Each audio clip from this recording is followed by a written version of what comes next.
BTC నేను video చేస్తున్న టయానికి 62,972 ట్రేడ్ అవుతుంది. ఇది డైలీ క్యాండిల్ చార్ట్. నేను ఆల్రెడీ చెప్పాను 66,400 అబోవ్ బీటీసీ ట్రేడ్ అయితేనే మనకి నెక్స్ట్ బుల్లిష్ ట్రెండ్ అనేది ఏర్పడిద్ది. అప్పటి వరకు కూడా సైడ్ వేస్ ఇలాగే మూవ్ అవుతూ ఉంటది. ఇక్కడ నుంచి బీటీసీ పైకి వెళ్ళిద్దా లేదంటే ఇక్కడ నుంచి బీటీసీ కిందకి వెళ్ళిద్దా అనేది కమింగ్ డేస్ లో వచ్చే అప్డేట్స్ మీద అయితే ఆధారపడి ఉంటది. దాదాపుగా చాలా వరకు జూన్ నెల నుంచి ఇప్పుడు ఆగస్ట్ 1 తారీఖు అనమాట నేను వీడియో చేస్తుంది. సో ఇక్కడ వరకు కూడా సైడ్ వేస్ ఇలాగే మూవ్ అవుతుంది. 6,000 లేదంటే 58,000 ఈ రేంజ్ బౌండ్ లోనే బీటీసీ మూవ్ అవుతుంది. ఎందుకంటే సరైన న్యూస్ సపోర్ట్ లేదు, అలాగే వాల్యూమ్ సపోర్ట్ కూడా లేదనమాట. ఈ రెండింటి వల్ల బీటీసీ అనేది సైడ్ వేస్ అయితే మూవ్ అవుతుంది. చూడాలి.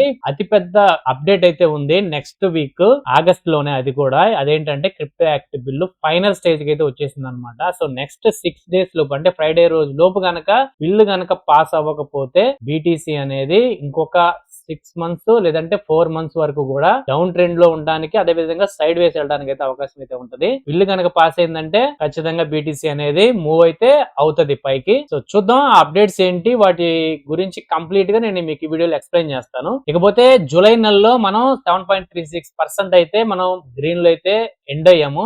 ఆగస్టు స్టార్ట్ అయింది, ఆగస్ట్ లో కూడా గ్రీన్ లోనే స్టార్ట్ అయింది. బట్ చూడాలి, ఎందుకంటే ఇంకా 30 డేస్ ఉన్నాయి. ఈ 30 డేస్ లోపు ఏదైనా జరగచ్చు కాబట్టి ఇది కూడా గ్రీన్ లోనే క్లోజ్ అవుతుందా లేదంటే రెడ్ లో క్లోజ్ అవుతుంది అనేది చూడాలి. సో నెక్స్ట్ 7 డేస్ గనక మనం లిక్విడేషన్ మ్యాప్ గనక చూసుకుంటే లిక్విడిటీ అంతా కూడా కొంచెం పైకే ఉంది నెక్స్ట్ వీక్ అంతా కూడా. అదే మన గనక మనం వన్ డే క్యాండిల్ చూసుకుంటే రెండు పక్కల ఒకేలా ఉంది కాబట్టి సో బీటీసీ అనేది కిందకైనా పైకైనా సరే పెద్ద తేడా లేకుండా మూవ్ అవ్వచ్చు ఈ రోజు రేపట్లో. ఇక ఈటీఎఫ్లు చూసుకుంటే నిన్న $265 million వర్త్ ఆఫ్ బీటీసీ అయితే సెల్ అయితే జరిగింది. సో బ్లాక్ రాగే ఎక్కువ సెల్ చేసింది. ఓవరాల్ గా చూసుకుంటే నిన్న ఒక్క రోజే దాదాపుగా 4,000 బీటీసీ అయితే సెల్ అయితే జరగడం అయితే జరిగింది అనమాట. సో దీనికి మేజర్ కారణం బీటీసీ నిన్న డ్రాప్ అవడానికి కారణం వచ్చేసి జపాన్ కరెన్సీ యుఎస్ డాలర్ తో పోల్చుకుంటే డౌన్ అయింది. సో అందువల్ల చెప్పేసి వాళ్ళు ఏం చేస్తున్నారంటే యుఎస్ డాలర్ ని సెల్ చేసి జపాన్ కరెన్సీని వాళ్ళు బై చేయడానికి అయితే ట్రై చేస్తున్నారు అనమాట జపాన్ గవర్నమెంట్. సో అందుకని చెప్పేసి యుఎస్ గవర్నమెంట్ ఏం చేసిందంటే బ్యాంకులకి ఇన్ఫార్మ్ చేసింది అనమాట. సో జపాన్ ఇలా చేయబోతుందని చెప్పేసి. ఎప్పుడైతే బ్యాంకులకి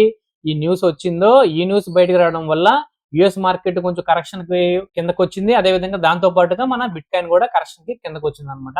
సో ఇది కొంచెం టెంపరీయే, బట్ చూడాలి రేపు మండే నుంచి ఎలా ఉంటది ఏంటి అనేది. సో ఇంకా ఫియర్ అండ్ గ్రీన్ డేస్ చూసుకుంటే 27 ఉంది. సో మేజర్ గా వచ్చేసి clarity act bill next week ఉంది. ఖచ్చితంగా ఇది ఫ్లోర్ ముందుకు వస్తుంది, ఓటింగ్ అయితే వస్తుందని చెప్పి అందరూ ఎక్స్పెక్ట్ చేస్తున్నారు. నాకు తెలిసి మండే రోజు వస్తుందని అనుకుంటున్నారు, బట్ చూడాలి. ఫ్రైడే దాకా ఛాన్స్ ఉంది. ఫ్రైడే లోపు గనక బిల్లు గనక పాస్ అయిందంటే మాత్రం ఖచ్చితంగా బీటీసీ పైకి వెళ్తుంది. బట్ పాస్ అవ్వలేదంటే మాత్రం ఎందుకు ఇంత ఇంపార్టెంట్ అమెరికాలో బిల్ పాస్ అవ్వడం క్రిప్టోకి అంటే, వాల్ స్ట్రీట్ లో చాలా పెద్ద కంపెనీస్ ఉన్నాయి. బ్లాక్ రాక్ గానీ, ఫెడరిటీ గానీ, చార్లెస్ గానీ, గోల్డ్ మ్యాన్ గానీ, ఫ్రాంక్లిన్ టెంపుల్టన్ గానీ, గ్రే స్కేల్ గానీ, ఇలాంటి పెద్ద పెద్ద కంపెనీలు దాదాపుగా $30 trillion అసెట్స్ కలిగినటువంటి పెద్ద పెద్ద కంపెనీలు అన్నమాట. వీళ్ళందరూ కూడా క్రిప్టో క్లారిటీ యాక్ట్ బిల్ ని త్వరగా పాస్ చేయండి అని చెప్పేసి ప్రెజర్ అయితే తీసుకొస్తున్నారు.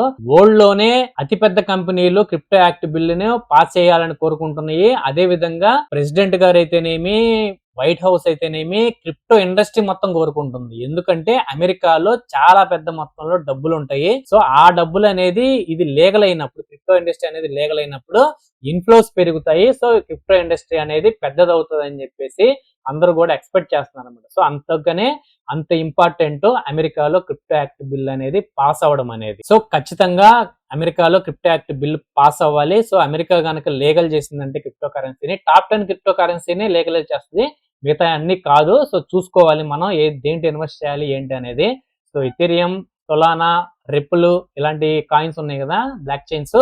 సో వీటిల్లో ఏది ఎలా చేస్తారు ఏంటి అనేది వన్స్ బిల్లు పాస్ అయిన తర్వాత కంప్లీట్ గా బిల్ అయితే బయటకు వస్తుంది కాబట్టి దాన్ని బట్టి మనం ఇన్వెస్ట్మెంట్ ఎలా చేయాలి ఏంటి అనేది ఒక ప్లాన్ అయితే చేసుకోవచ్చు.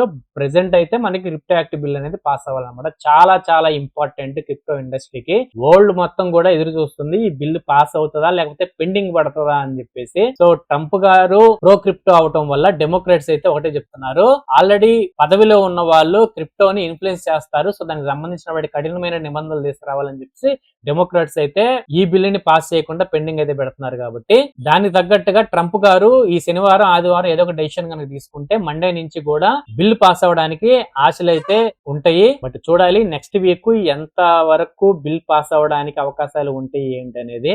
సో మేజర్ గా చూడాల్సింది మనం క్రిప్టో యాక్ట్ బిల్లు పాస్ అవ్వాలి. సో గుర్తుపెట్టుకోండి. దాన్ని బట్టే మీరు కొత్తగా బై చేయాలన్నా, లేదంటే ఏదన్నా ఇన్వెస్ట్‌మెంట్ చేయాలన్నా గూడా దాన్ని బట్టి మీరు డెసిషన్ తీసుకుంటే బెటర్ అని నేను అనుకుంటున్నాను. సో కాబట్టి 4 రోజులు కొంచెం వెయిట్ చేస్తే బెటర్. ఇకపోతే వార్‌కి సంబంధించి చూసుకుంటే ట్రంప్ గారు చాలా గట్టిగా అయితే అటాక్ చేస్తున్నారు ఇరాన్ మీద, ఇన్‌ఫ్రాస్ట్రక్చర్ మీద, అలాగే బ్రిడ్జెస్ మీద, ఎనర్జీ ప్లాంట్స్ వీటన్నిటి మీద ప్లాన్ చేస్తున్నారు అటాక్ చేయాలని చెప్పేసి. సో ఈసారి మాత్రం పోయినసారిలాగా కాదు, నెగోషియేషన్స్ లాంటి వాటి కోసం అయితే ఎవరు ట్రై చేయట్లేదు. అటు ఇరాన్ ట్రై చేయట్లేదు, ఇటు ఒక యూఎస్ ట్రై చేయట్లేదు. సో ఖచ్చితంగా ఇద్దరు అయితే ఒకరి మీద ఒకరైతే దాడి చేసుకుంటున్నారు.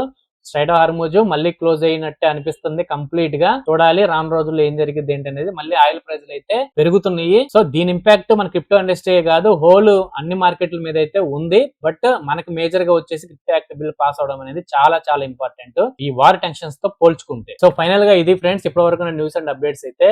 సో మేజర్ గా నెక్స్ట్ వీక్ అయితే ఫెడ్ కి సంబంధించి కానీ, అదే విధంగా వారికి సంబంధించిన పెద్ద అప్డేట్స్ ఏం లేవు. ఓన్లీ క్రిప్టో యాక్ట్ బిల్ గురించి మాత్రమే అప్డేట్స్ అయితే ఉంటాయి కాబట్టి జాగ్రత్తగా గమనించండి. సో క్రిప్టో సంబంధించిన అప్డేట్స్ కావాలంటే మాత్రం మన ఛానల్ సబ్స్క్రైబ్ చేసుకోండి, లైక్ చేయండి, షేర్ చేయండి.